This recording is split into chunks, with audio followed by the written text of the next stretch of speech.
si on veut mettre notre argent à l'abri ou si on veut tout simplement ne pas se faire shooter tout son patrimoine du jour au lendemain. Qu'est-ce qu'on peut faire? Quelles sont les solutions s'il y en a à l'heure actuelle?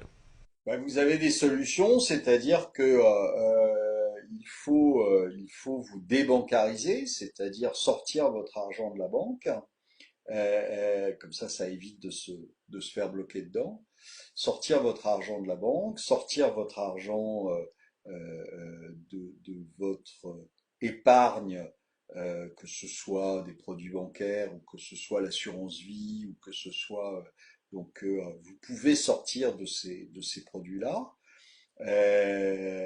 Vous pouvez ouvrir des comptes en Suisse parce que c'est ce que je trouve de plus facile, parce que la Suisse a le bon goût d'être en dehors de l'Union européenne et d'avoir des banques privées, donc des banques qui ne fonctionnent pas de la même manière que une BNP, une Société Générale ou une Crédit Agricole, ou tout ce que vous voulez.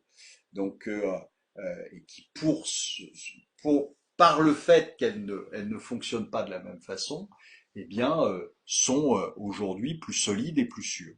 Et donc, vous avez cette solution-là, donc de sortir votre argent pendant que vous le pouvez encore, de sortir votre argent de France et de le mettre dans une banque privée. Alors c'est tout à fait légal, hein. Aujourd'hui, vous avez la libre circulation des capitaux. À partir du moment où vous déclarez votre compte, vous n'avez absolument aucun souci pour le sortir et pour le mettre en Suisse.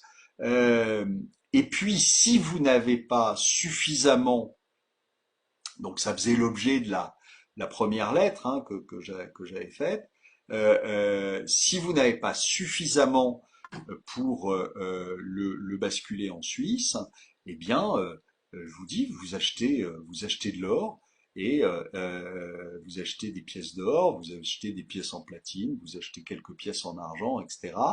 Et comme ça vous permet de vous débancariser, de ne plus être sur l'euro qui est une monnaie à risque, et de ne plus être dans des produits dans lesquels on peut vous bloquer très facilement.